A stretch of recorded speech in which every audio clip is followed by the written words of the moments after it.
অনেকগুলো অপরাধ করেছিল। তন্মধ্যে সর্বপ্রথম যে অপরাধ সেটা হলো ইন্না ফিরআউনা আলা ফিল আরদি, ফিরআউন পৃথিবীতে নিজেকে পরাক্রমশালী হিসাবে মনে করেছিল, নিজেকে সবচাইতে বড় ক্ষমতাবান হিসাবে তিনি নিজেকে প্রকাশ করেছিল। যেরকম আল্লাহ সুবহানাহু ওয়া তাআলা সূরা নাজিয়ার ভিতরে বলেন আনা রাব্বুকুমুল আ'লা, যেটা ফিরআউন বলেছিল, সে মানুষের কাছে বলতো এই কথা, আনা রাব্বুকুমুল আ'লা, আমি হচ্ছি তোমাদের সবচাইতে বড় খোদা। বলি নাউযুবিল্লাহ। ফিরআউন নিজেকে সে সব সময় দাবি করত যে আমি তো তোমাদের বড় খোদা, আমি তোমাদের কাছে সবচাইতে শক্তিমান পরাক্রমশালী, আমার সব ধরনের পাওয়ার এটা আছে। আর কি করত? ওয়াজাআলা আহলাহা শিয়া'আন ইস্তাদঈফু তা'iফাতাম মিনহুম। ফিরআউন আরেকটা অপরাধ ছিল তার, সে মানুষের মাঝে বিভিন্ন দলে বিভক্তি করত, মানুষের বংশে দল সৃষ্টি করত, পৃথক করত। আউযু বিল্লাহি মিনাশ শাইতানির রাজীম। বিসমিল্লাহির রাহমানির রাহিম।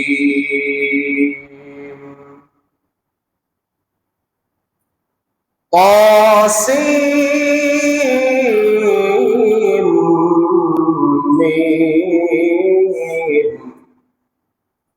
تلك آيات الكتاب المبين نتلو عليك من نبأ موسى وفرعون بالحق لقوم يؤمنون إن فرعون علا في الأرض وجعل أهلها شيعا يستضعف طائفة منهم يذبح أبناءهم ويستحيي نساءهم إنه كان من المفسدين ونريد أن نمن على الذين استضعفوا في الأرض ونجعلهم أئمة ونجعلهم الوارثين. وقال تعالى في آية أخرى واصطنعتك لنفسي صدق الله العظيم. وقال النبي صلى الله عليه وسلم تعلموا القرآن والفرائض وعلموا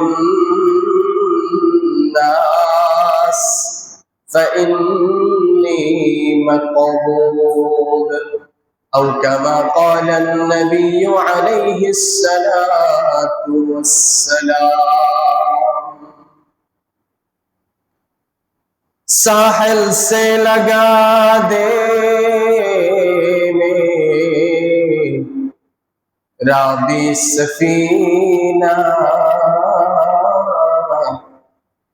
देखो हो मई शौक से मक्का मदीना देखा दे या इलाही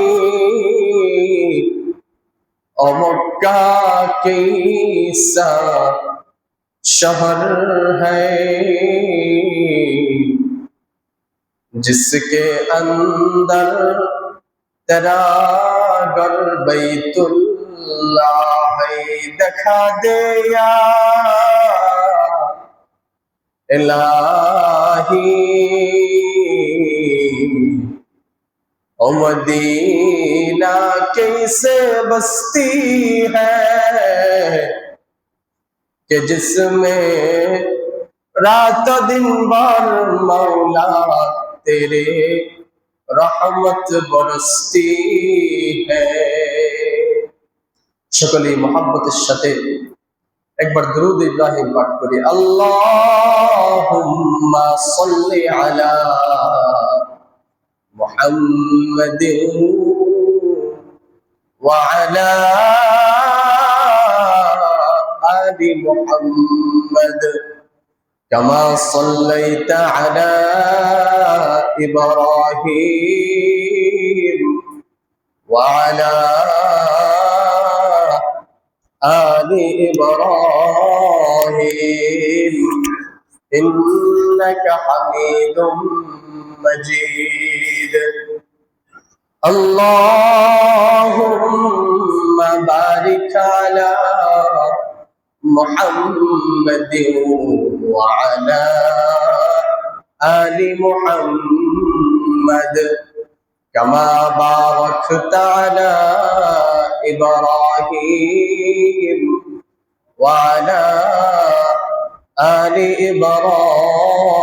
إبراهيم إنك حميد مجيد سبحانك لا علم لنا إلا ما علمتنا إنك أنت العليم الحكيم سبحانك لا علم لنا إلا ما علمتنا إنك أنت العليم الحكيم মুআজ্জাজ মুহতারাম উপস্থিত সম্মানিত মুসল্লি সাহেবান, সর্বপ্রথম ওই মালিকের দরবারে শুকর আদায় করি যিনি আমাদেরকে আজকে পবিত্র শুক্রবার দুনিয়াবি ফিতনা ফাসাদ ঝামেলা থেকে মুক্ত করে যাচাই বাছাই করে নির্বাচন করে মনোনীত করে রবের মহান হুকুম জুমার নামাজ আদায়ের লক্ষ্যে আল্লাহ সুবহানাহু ওয়া তাআলা সবচাইতে পছন্দনীয় জায়গা আল্লাহ তাআলার পবিত্র ঘর মসজিদে আসার বসার পাশাপাশি কোরআন ও হাদিস থেকে কিছু কথা বলার শোনার তৌফিক দান করেছেন। এজন্য সকলে অন্তরের অন্তঃস্থল থেকে মহব্বতের সাথে বলিষ্ঠ কণ্ঠে জোরে সোরে সকলে বলি আলহামদুলিল্লাহ। সম্মানিত উপস্থিতি, আমরা জানি কোরআনুল কারীমে আল্লাহ সুবহানাহু ওয়া তাআলা 114 খানা সূরা নাজিল করেছেন। কোরআনুল কারীমে মোট সূরার সংখ্যা কয়টি বলেন? সবাই বলি 114টি। আয়াতের সংখ্যার দিক থেকে প্রসিদ্ধ মতে 6666 খানা, আর বিশুদ্ধ মতে 6236 খানা। তন্মধ্যে 114টি সূরার মধ্যে একটা সূরা কোরআনের ভিতরে রয়েছে যে সূরার নাম হচ্ছে সূরাতুল কসস। সূরার নাম কি বলেন? সবাই বলি সূরার নাম সূরাতুল কসস। এই সূরাটা কোরআনের ধারাবাহিক নাম্বার অনুসারে 28 নম্বর সূরা। কয় নম্বর সূরা বলেন? 28 নম্বর সূরা। সূরার নাম সূরাতুল কসস। আজকে আমরা ইনশাআল্লাহ এই সূরাতুল কসস এর সংক্ষিপ্ত তরজমা এবং তাফসীর শুনব। এটা যদি অনেক লম্বা একটা সূরা, আমরা ধারাবাহিক আলোচনা করব যে কয়দিন লাগে ইনশাআল্লাহ এই সূরার আলোচনা শুনব। সম্মানিত উপস্থিতি, তো এই সূরাটা সূরাতুল কসস। প্রথমত আমরা জানবো সূরার শানে নজুল সম্পর্কে, প্রেক্ষাপট সম্পর্কে। আল্লাহ সুবহানাহু ওয়া তাআলা এই সূরাতুল কসস কেন নাজিল করলেন? এই সূরাতুল কসসের ভিতরে কি আছে? সূরাতুল কসস এটা হচ্ছে একটা মক্কি সূরা, অর্থাৎ এই সূরাটি মক্কায় অবতীর্ণ হয়েছে। মক্কায় যতগুলো সূরা অবতীর্ণ হয়েছে তন্মধ্যে সর্বশেষ একেবারে শেষ মুহূর্তে যেই সূরাটা অবতীর্ণ হয়েছে ওই সূরার নাম হচ্ছে সূরাতুল কসস। এই সূরার ভিতরে আল্লাহ সুবহানাহু ওয়া তাআলা হযরত মুসা আলাইহিস সালাতু ওয়াস সালামের আলোচনা নিয়ে আসছেন। মুসা আলাইহিস সালাতু ওয়াস সালামের আলোচনা কোরআনুল কারীমের অনেকগুলো সূরার ভিতরে আসছে। যেরকম ভাবে সূরাতুল তাহা, সূরা তাহার ভিতরে মুসা আলাইহিস সালাতু ওয়াস সালামের আলোচনা আসছে। এরকম ভাবে সূরা কাহাফের ভিতরে শেষের দিক দিয়ে মুসা আলাইহিস সালাতু ওয়াস সালাম এবং হযরতে খাদির আলাইহিস সালাতু ওয়াস সালাম ওনার আলোচনা আসছে। আর সূরাতুল কসসের ভিতরেও আল্লাহ সুবহানাহু ওয়া তাআলা মুসা আলাইহিস সালাতু ওয়াস সালামের আলোচনা একেবারে শুরু থেকে নিয়ে আসছে। তো এই সূরাটা আল্লাহ সুবহানাহু ওয়া তাআলা আমাদের প্রিয় নবীজি সাল্লাল্লাহু আলাইহি ওয়াসাল্লাম যখন মক্কা থেকে মদিনায় হিজরত করার উদ্দেশ্যে রওনা হয়ে গেলেন, নবীজি সাল্লাল্লাহু আলাইহি ওয়াসাল্লাম মক্কা শহর থেকে যখন জুহফা নামক স্থানে ওইখানে গেলেন, যাওয়ার পরে হযরতে জিবরিল আমিন আলাইহিস সালাতু ওয়াস সালাম এসে হাজির। জিবরিল আমিন আলাইহিস সালাতু ওয়াস সালাম আসলেন, রাসূলুল্লাহ সাল্লাল্লাহু আলাইহি ওয়াসাল্লামকে এসে প্রশ্ন করলেন, ইয়া রাসূলুল্লাহ, ইয়া হাবিবাল্লাহ, আপনি আপনার মাতৃভূমি যেখানে আপনি দীর্ঘ অনেক বৎসর থেকেছেন, আজকে এই মাতৃভূমি ছেড়ে আপনি চলে যাচ্ছেন, আপনি হিজরত করতেছেন, আপনার কি আপনার মাতৃভূমির জন্য মায়া লাগে না? আপনার দেশের কথা, আপনার মক্কা নগরীর শহরের কথা কি আপনার মনে পড়ে না? নবীজি সাল্লাল্লাহু আলাইহি ওয়াসাল্লাম বললেন, অবশ্যই আমার মাতৃভূমির কথা, আমার নিজ শহরের কথা আমার বারবার মনে পড়তেছে। হযরত জিবরিল আমিন আলাইহিস সালাতু ওয়াস সালাম নবীজিকে সান্ত্বনা দিলেন, ইয়া রাসূলুল্লাহ, ইয়া হাবিবাল্লাহ। নবীজি সাল্লাল্লাহু আলাইহি ওয়াসাল্লামকে জিবরাইল আমিন আলাইহিস সালাতু ওয়াস সালাম সান্ত্বনা দিলেন, আল্লাহর পক্ষ থেকে সূরাতুল কসস নাজিল হয়ে গেল। যেরকম ভাবে জিবরাইল আমিন আলাইহিস সালাতু ওয়াস সালাম নবীজিকে এটাও বলতেছিলেন, এবং শেষে আসছে এই সূরার শেষ দিয়ে, যেরকম ভাবে মুসা আলাইহিস সালাতু ওয়াস সালাম উনাকে ওনার সম্প্রদায় বনি ইসরাইল থেকে ফিরআউন যেরকম ভাবে বের করে দিয়েছিল, উনি ওখান থেকে পলায়ন করেছিলেন, পলায়ন করে মাদিয়ান শহরে চলে গিয়েছিলেন।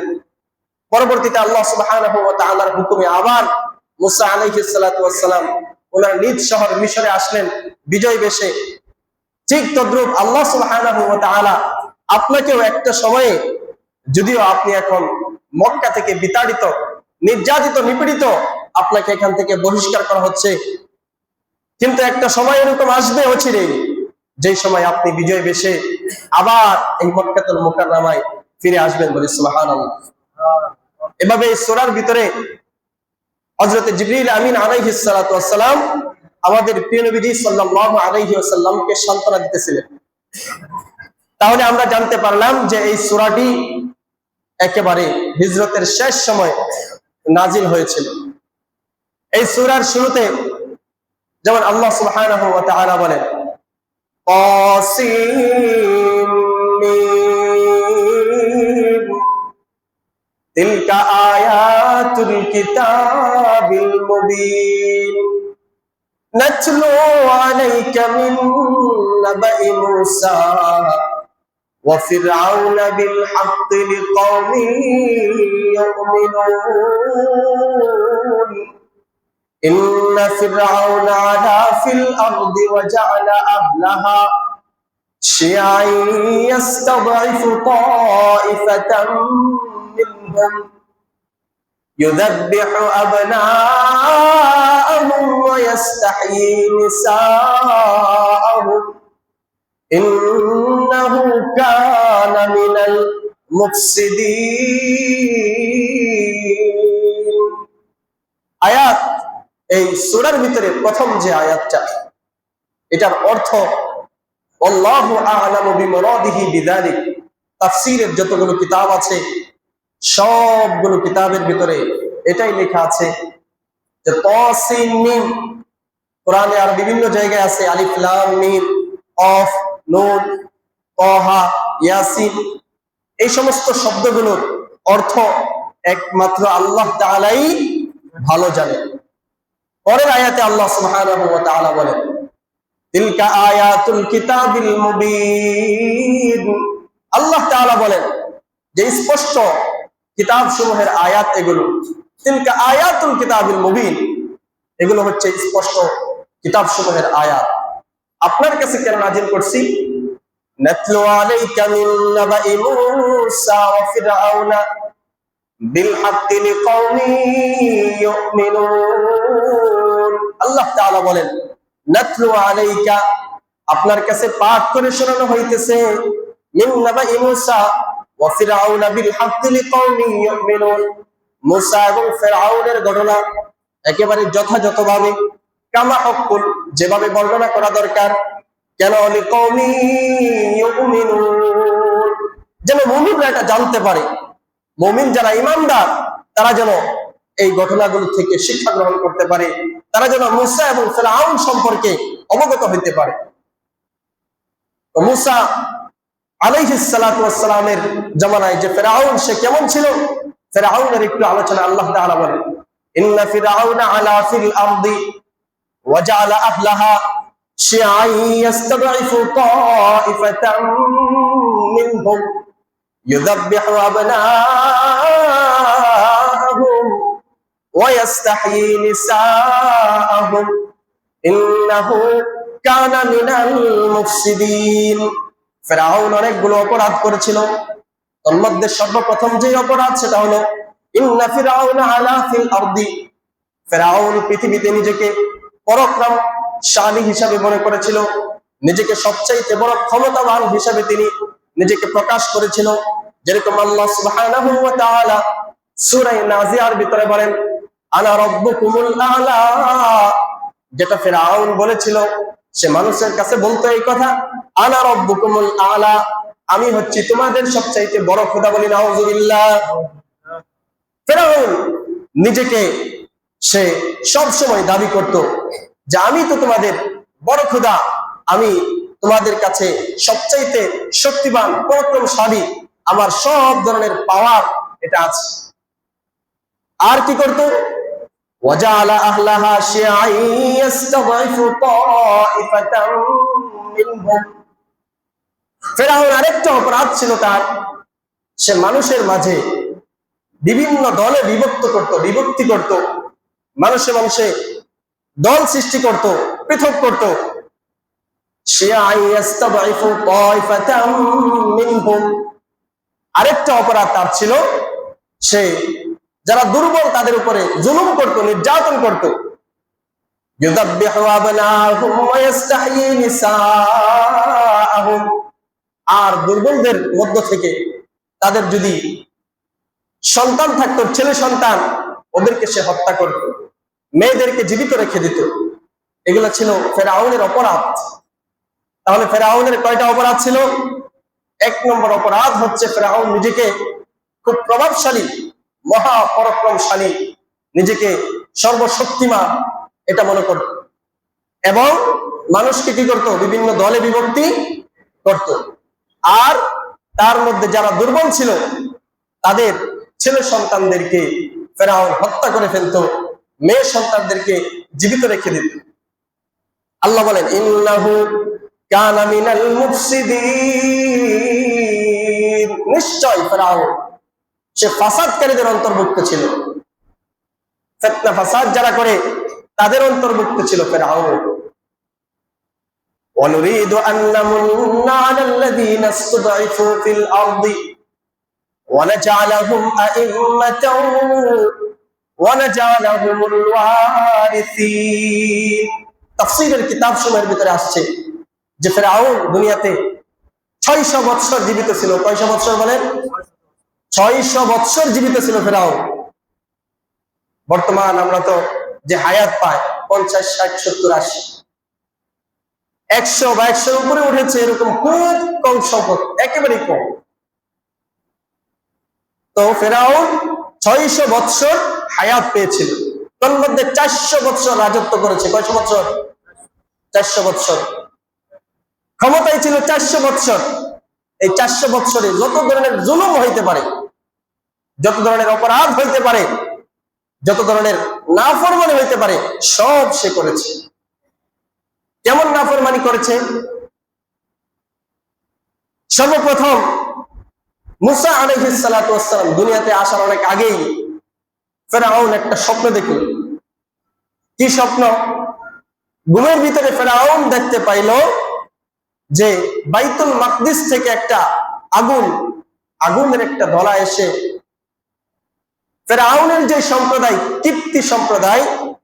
কিপ্তি সম্প্রদায়ের সব লোককে একেবারে ভস্ম করে দিয়েছে, আগুনে পুড়ে ছারখার করে দিয়েছে। অপরদিকে দুর্বল দল যেটা অর্থাৎ বনি ইসরাইল, তাদের একটা লোকেরও কোনো ক্ষয়ক্ষতি হয় নাই। এটা ফেরাউন স্বপ্নে দেখে। ফেরাউন স্বপ্নে দেখার পরে চিন্তায় পড়ে গেল, টেনশনের ভিতরে পড়ে গেল, কি করব, মাথা গরম। পরের দিন সকাল বেলায় ওনার যত উজির নাজির ছিল, মন্ত্রীবর্গ ছিল, সবাইকে সাথে নিয়ে উনি বসার পরে তাদেরকে জিজ্ঞাসা করতেছে, ও আমার মন্ত্রীরা, তোমরা আমাকে একটা পরামর্শ দাও। কি পরামর্শ? গত রাতে আমি স্বপ্নে এরকম দেখলাম যে বাইতুল মাকদিস থেকে একটা বড় আগুনের একটা ধলা এসে আমার সম্প্রদায় সবাইকে পুড়িয়ে ছারখার করে দিয়েছে। অপরদিকে বনে ইসরায়েলের কোন একটা লোকের কোনো ক্ষতি হয় নাই। এই স্বপ্নের তাবির কি হইতে পারে, ব্যাখ্যা কি হইতে পারে? যখন এইভাবে তার যারা মন্ত্রীবর্গ ছিল সবার কাছে যখন এই কথা বলল, সেখানে উপস্থিত যত ধরনের কাহেন, জাদুঘর, যত কবিরাজ, সবাই সেখানে উপস্থিত। তখন তারা একটা ব্যাখ্যা করলো যে, হে ফেরাউন, শুনে রাখুন, আপনার ধ্বংস অনিবার্য। অর্থাৎ অচিরেই বনি ইসরাইল থেকে এমন একজন সন্তান আসবে, এমন একটা ছেলে আসবে যে আপনার এই রাজত্বকে একেবারে ধ্বংস করে দিবে। কথা বুঝতেছেন? ফেরাউন এই তাহবির শোনার পরে, এই ব্যাখ্যা শোনার পরে ওনার মাথা আরো গরম হয়ে গেল। এটা কিভাবে সম্ভব? আমি এটা কোনোদিনও মেনে নিব না যে আমার রাজত্ব এত বছর যাবৎ আমি ক্ষমতায় আছি, আমার এত পাওয়ার, এত কিছু আমি করেছি, আমার রাজত্ব চলে যাবে, এটা হইতে পারে না। রাজত্ব টিকিয়ে রাখার জন্য যা যা প্রয়োজন আমি সব করতে কি আছি, রাজি আছি। যেরকম দুনিয়াতে এরকম মানুষ করে না, নিজের রাজত্ব গদি টিকিয়ে রাখার জন্য অনেক কিছুই করে। তো ফেরাউন করেছিল, কি করেছে? প্রথম ধাপ, সর্বপ্রথম 1 নম্বর, এখন থেকে নিয়ে পৃথিবীতে এই বনি ইসরাইলের বংশ থেকে যত ছেলে সন্তান জন্মগ্রহণ করবে সবাইকে হত্যা করে ফেলবে। এই অর্ডার ফেরাউন দিয়ে দিল। ওনার যারা মন্ত্রীবর্গ ছিল সবাইকে এই আদেশ দিয়ে দিল, যেটা রাজ্যের ভিতরে আইন জারি করে দাও, বনি ইসরাইলের কোন ছেলে সন্তান, পুত্র সন্তান যদি জন্মগ্রহণ করে, সাথে সাথেই তাকে কি করা হবে? হত্যা করে ফেলা হবে।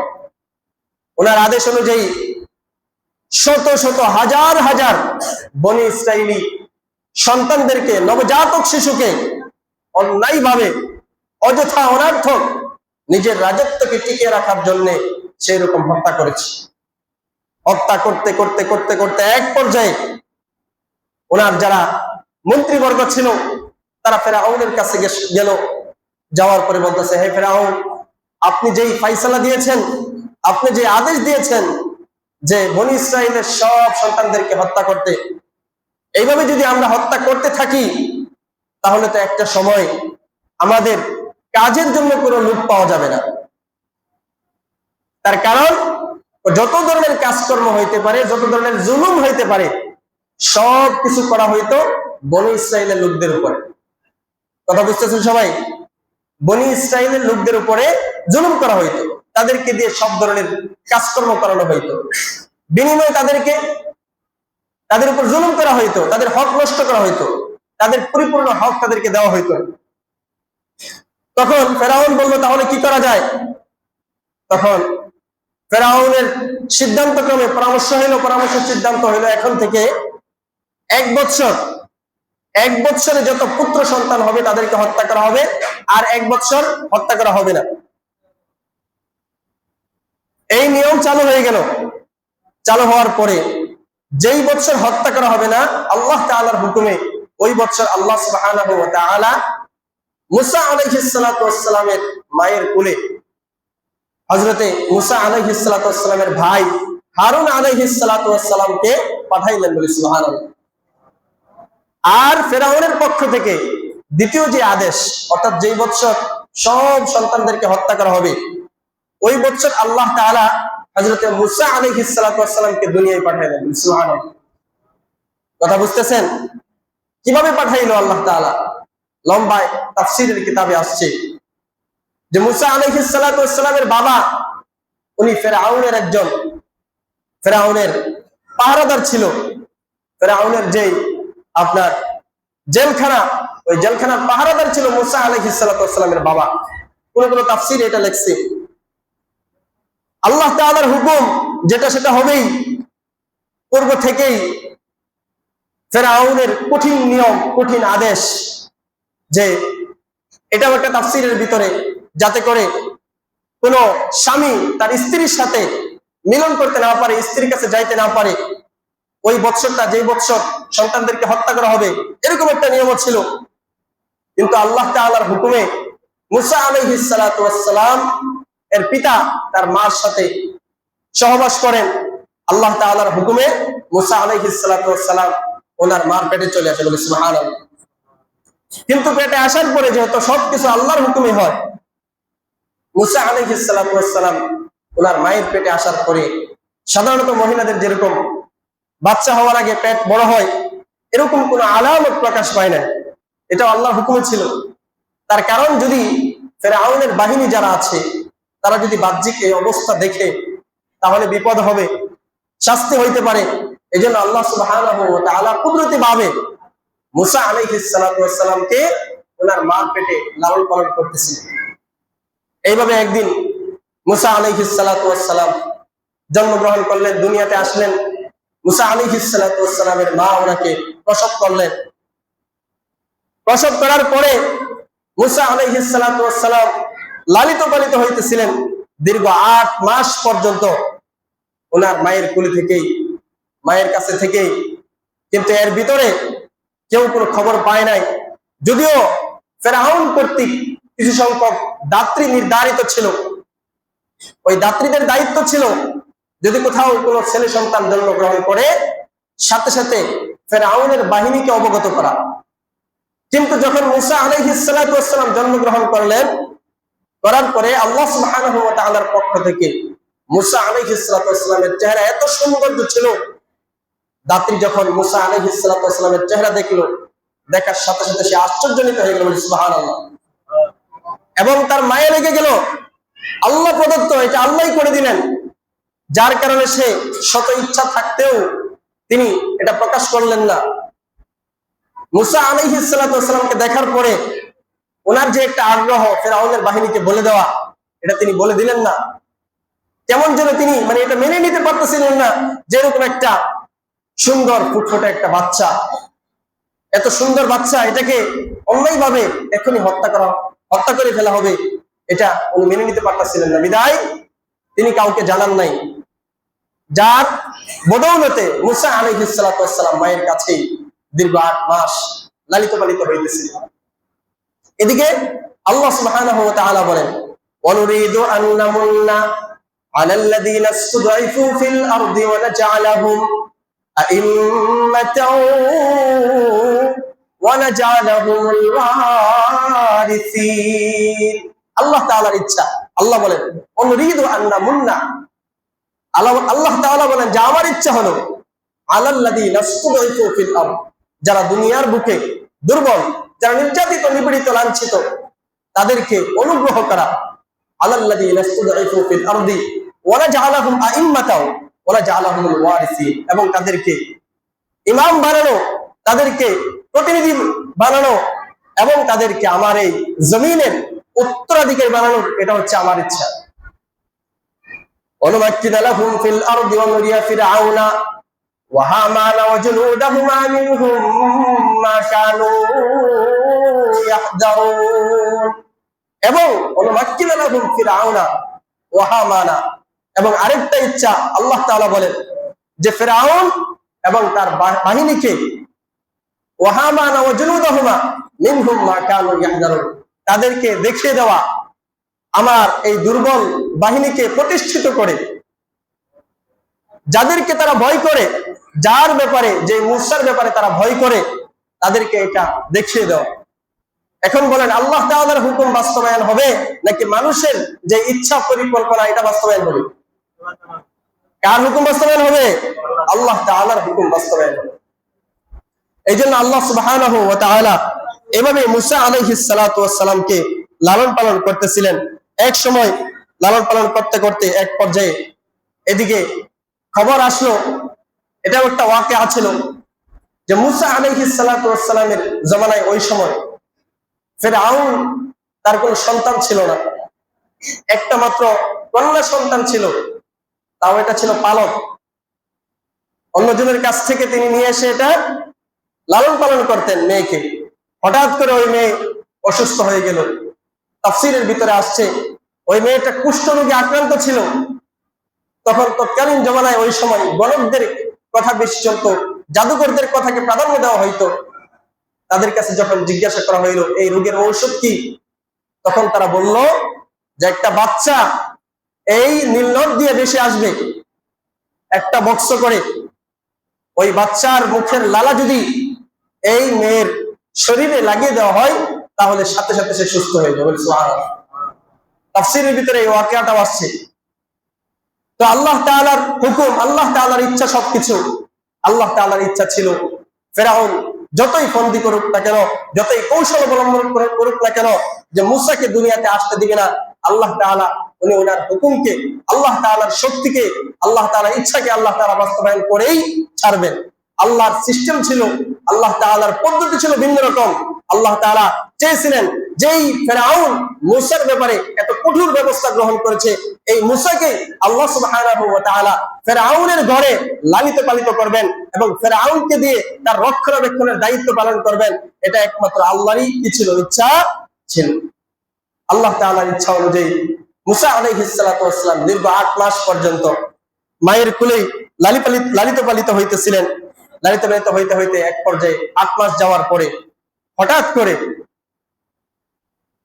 ফিরআউনের যারা মন্ত্রী ছিল তারা একজন চলে আসলো মুসা আলাইহিস সালাতু ওয়াস সালামের মার ঘরে, এসে বলতেছে যে তোমার ঘরে একটা মহিলা দাত্রী, সে আসা যাওয়া করে, সে তো আমাদেরকে কোনো কিছু খবর দেয় না। তার আগে, এই কথা বলার আগে মুসা আলাইহিস সালাতু ওয়াস সালামের মা যখন টের পাইলেন যে ফিরআউনের বাহিনীর কাছে খবর চলে গেছে, তখন মুসা আলাইহিস সালাতু ওয়াস সালামকে একটা কাপড়ে পেঁচাইয়া আগুনের চুলার ভিতরে নিক্ষেপ করে দিলেন। বলি সুবহানাল্লাহ। কেন সুবহানাল্লাহ? আগুনে নিক্ষেপ করার পরেও মন্ত্রীর সাথে যখন কথা হইল, মুসা আলাইহিস সালাতু ওয়াস সালামের মা যখন এখানে চার্জ করার পরেও কোনো কিছু পাইলেন না, কোনো তথ্য পাইলেন না, এবং এসে দেখলেন যে কোনো সন্তান নেই। চলে যাওয়ার পরে মুসা আলাইহিস সালাতু ওয়াস সালামের মা দেখলেন চুলার মধ্যে সন্তান রাখা সত্ত্বেও এই সন্তান কেমন যেন হাসতেছে। বলি সুবহানাল্লাহ। চুলাতে রাখার পরে কি করতেছে? হাসতেছে, ওরাই নাই। তখন মুসা আলাইহিস সালাতু ওয়াস সালামের মা একটা আশঙ্কা করলেন। কি আশঙ্কা? তো ফিরআউনের মন্ত্রী কর্তৃক মুসা আলাইহিস সালাতু ওয়াস সালামকে হত্যা করা, এটা তো একটা স্বাভাবিক, কিন্তু এছাড়াও আরেকটা আশঙ্কা আছে। সেটা হচ্ছে যে সাধারণত বনি ইসরাইলের কোন সন্তান জন্মগ্রহণ করলে তাকে তৎক্ষণাৎ ফিরআউন বাহিনী হত্যা করে ফেলতো, যার কারণে তৎকালীন জমানায় কোন মায়ের কোলে কোন পুত্র সন্তান ছিল না।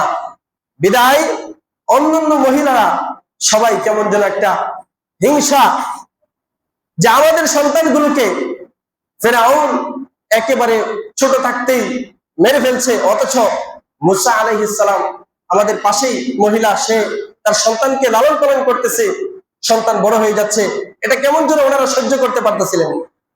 মুসা আলাইহিস সালাতু ওয়াস সালামের মা এই আশঙ্কা করলেন যে হতে পারে আমার এই তথ্য, আমার এই সন্তানের কথা তারা ফিরআউনের বাহিনীর কাছে বলে দিবে। আবার এদিক দিয়ে আল্লাহ সুবহানাহু ওয়া তাআলার পক্ষ থেকে ওহী আসলো। কি ওহী? وأوحينا إلى أم موسى أن أرضعي فإذا خفت عليه فألقيه في اليم ولا تخافي ولا تحزني إنا رادوه إليك وجاعلوه من المرسلين অপরদিকে সূরা তাহার ভিতরে আসছে যে আমি মুসা আলাইহিস সালাতু ওয়াস সালামের মার কাছে ওহী পাঠাইলাম। ওহীর দ্বারা উদ্দেশ্য হচ্ছে মুসা আলাইহিস সালাতু ওয়াস সালামের মায়ের অন্তরে আমি ইলহাম করে দিলাম, এই কথার উপলব্ধি করে দিলাম, এই বিশ্বাস, এই ইয়াকিন দিয়ে দিলাম যে তুমি কি করো, আমি কুযিফিহি ফিত তাবুতি ফাকুযিফিহি ফিল ইয়ামি ফালইলকিহি ইয়ামু বিস-সাহিলি ইয়াখুযুহু আদুউন লি ওয়া আদুউন লা। যে মুসা আলাইহিস সালাতু ওয়াস সালামকে একটা বক্সের ভিতরে ভরো, কাঠের একটা বক্সের ভিতরে ভরো, ভরার পরে তাকে এই বক্সটাকে সমুদ্রে নিক্ষেপ করে দাও। আল্লাহ তাআলার ওহী অনুযায়ী মুসা আলাইহিস সালাতু ওয়াস সালামের মা কাঠের দোকানে গেলেন, যাওয়ার পরে কাঠ মিস্ত্রিকে বললেন যে আপনি সুন্দর করে কাঠ দিয়ে একটা বক্স তৈরি করেন, এমন ভাবে তৈরি করবেন এবং আলকাতরা দিয়ে এটাকে প্রলেপ করে দিবেন যাতে করে ভিতরে পানি ঢুকতে না পারে। আর আমি কি করব, ওই বক্সটার ভিতরে আমার বাচ্চাকে রেখে সাগরে ভাসিয়ে দিই।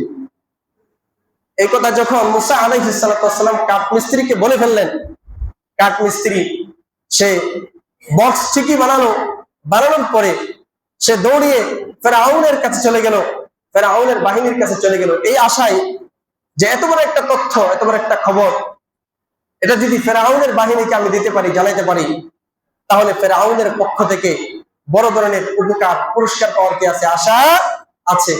এই আশায় ফেরাউনের বাহিনীর কাছে সে গেল।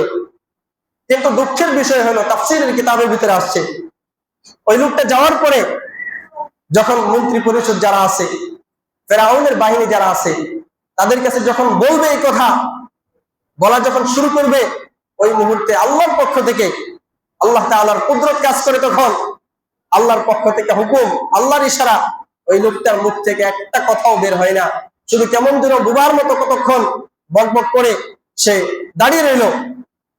ফেরাউন বাহিনী তাকে বলল, কেন আসছো বলো, কিন্তু সে কোনো কিছু বলতে পারে না। দরবার থেকে তাকে তাড়িয়ে দেওয়া হইল। সে বাহিরে চলে আসলো, আসার পরে সে দেখলো বাহিরে আসার পরে সে কথা বলতে চায়, কথা বলতে পারে, আগের মতো কথা বলতে পারে, কিন্তু ওইখানে যাওয়ার পরে কথা বলতে পারে না। আবার গেল সে ওই লোভে, সম্পদের লোভে, যে আমি যদি মুসার কথা ফেরাউনের বাহিনীকে বলতে পারি তাহলে রাষ্ট্রীয় মর্যাদা পাবো, রাষ্ট্রীয় উপটোকন পাবো। দ্বিতীয়বার একই অবস্থা হইল, এরপরে তৃতীয়বার আবার গেল, একই অবস্থা হইল। সর্বশেষ দরবার থেকে ওনাকে বের করে দেওয়া হইল। উনি দরবার থেকে বের হয়ে আল্লাহ তাআলার কাছে তওবা করলেন, হে আমার পরওয়ারদিগার, আমি ভুল করেছি, অন্যায় করেছি, এরপরে থেকে আমি আর এই অন্যায় করব না, আমাকে আপনি মাফ করে দেন, আমার বাক শক্তি আপনি ফিরিয়ে দেন। তখন আল্লাহ তাআলা তার বাক শক্তি ফিরিয়ে দেন।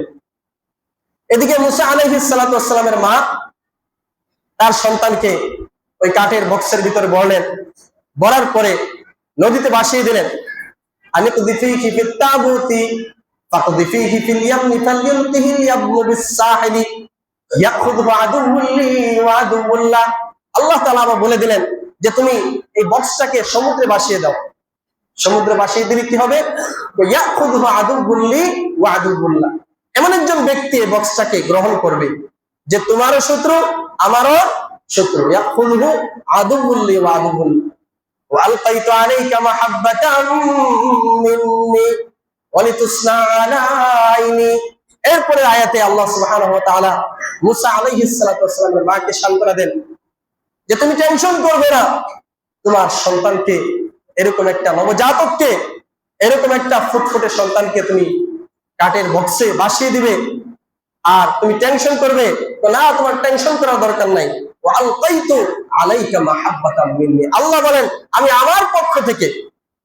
আমার পক্ষ থেকে যে বক্সটা উঠাবে তার ভিতরে একটা মুহাব্বত, এই সন্তানের প্রতি, এই বাচ্চার প্রতি একটা মুহাব্বত আমি সৃষ্টি করে দেব। বলি সুবহানাল্লাহ। ওয়ালিতুসনা আলা আইনি। এবং আল্লাহ তাআলা বলেন যে এই বাচ্চা লালিত পালিত হবে আমার তত্ত্বাবধানে থেকে। বলি সুবহানাল্লাহ। وأوحينا إلى أم موسى أن أرضعي فإذا خفت عليه فألقيه ফিল ইয়ামনি ওয়ালা তাখাফি ওয়ালা তাহজানি। আল্লাহ মুসা আলাইহিস সালাতু ওয়াস সালামের মাকে বলেন, ওয়ালা তাখাফি ওয়ালা তাহজানি, তুমি কোনো ধরনের ভয় করবে না, কোনো ধরনের টেনশন করবে না। ইন্না রাদ্দুহু ইলাইকি ওয়া জাইলুহু মিনাল মুরসালিন, তাই আমি তাকে, এই মুসাকে তোমার কাছে আবার ফিরিয়ে দিব। কিন্তু যে অবস্থায় তুমি তাকে সমুদ্রে নিক্ষেপ করলে, এভাবে কি ফিরিয়ে দিব? আল্লাহ বলেন না, ওয়া জাইলুহু মিনাল মুরসালিন, আমি তাকে রাসূলদের অন্তর্ভুক্ত করে তারপরে ফিরিয়ে দেব। সুবহানাল্লাহ। এরপরে তারিখের কিতাবগুলোতে আসছে মুসা আলাইহিস সালাতু ওয়াস সালামকে তার মা বক্সের ভিতরে ভরে নীল নদে ভাসিয়ে দিল।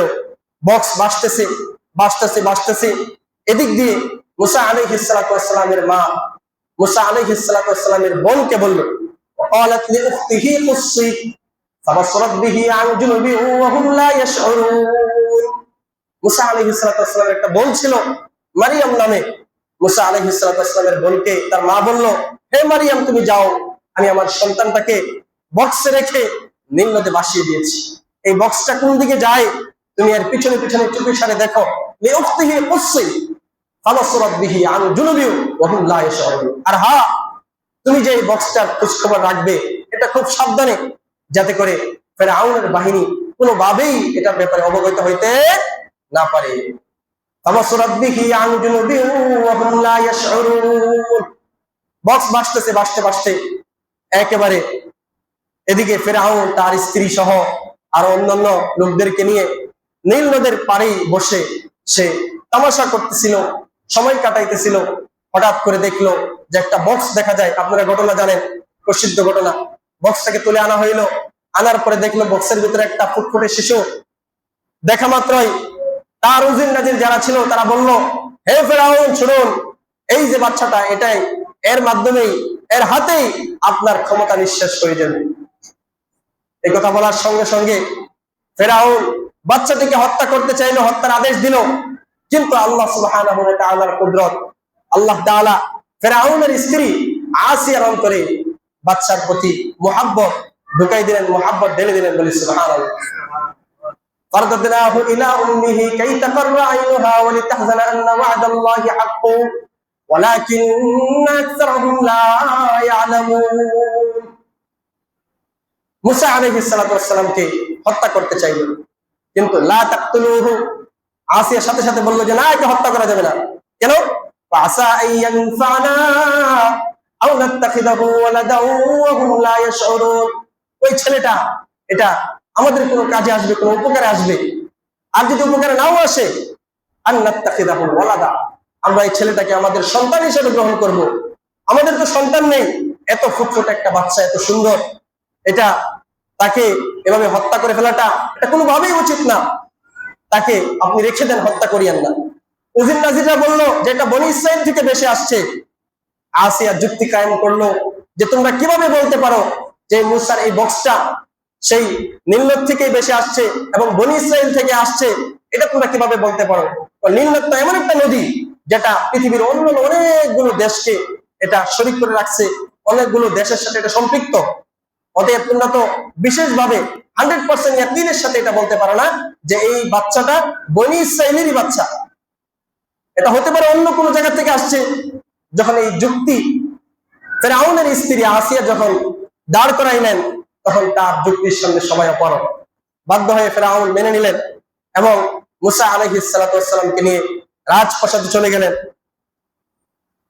রাজপ্রাসাদে যাওয়ার পরে লম্বা ঘটনা সূরা কসাসের ভিতরে আসছে, তাফসীরের ভিতরে মুফাসসিরিন ইকরাম তাফসীর করেন। নেওয়ার পরে মুসা আলাইহিস সালাতু ওয়াস সালাম কান্না শুরু করে দিলেন। শুধু কাঁদতেছে আর কাঁদতেছে। 8 মাসের ভিতরে মুসা আলাইহিস সালাতু ওয়াস সালাম যতদিন মায়ের করেছিলেন, 8 মাসের ভিতরে কোনোদিন কান্না করে নাই। কিন্তু যখন এই ফেরাউনের রাজপ্রাসাদে গেলেন, যাওয়ার পরে এমন ভাবে কান্না শুরু করছেন, কান্না থামে না। وحرمنا عليه المراضع من قبل فقالت هل أدلكم على أهل بيتي يكفلونه وهم له ناصحون। অনেক মহিলাদেরকে ডাকা হইল, যত ধরনের মহিলা আছে রাজপ্রাসাদে সবাইকে ডাকা হইল। বাচ্চাটার কান্না থামাও, তাকে দুধ পান করাও। মুসা আলাইহিস সালাতু ওয়াস সালামকে অনেকে কুলে নিলেন, কিন্তু দুধ পান করাইতে চাইলেন। কারো দুধ উনি কি করেন নাই, মুখে নেন নাই। কেন? আল্লাহ বলেন ওয়া হারামনা আলাইহিল মারাদিআ, আমি তো মুসার জন্য অন্যান্য মহিলাদের স্তনকে দুধ পান করাটাকে হারাম করে দিয়েছি। বলি সুবহানাল্লাহ। আল্লাহর পক্ষ থেকে নিষেধ, সে কিভাবে দুধ পান করবে? যাই হোক, ইনশাআল্লাহ আসলে লম্বা ঘটনা, আমাদের সময় একেবারে সংক্ষিপ্ত, এজন্য বেশি কথা বলা যায় না। আল্লাহ তাআলা চাহে তো এরপর থেকে আগামী সপ্তাহে ইনশাআল্লাহ আলোচনা হবে। আল্লাহ তাআলা আমাদের সকলকে কথাগুলো বুঝার মানার তৌফিক দান করুন, বলে আমিন।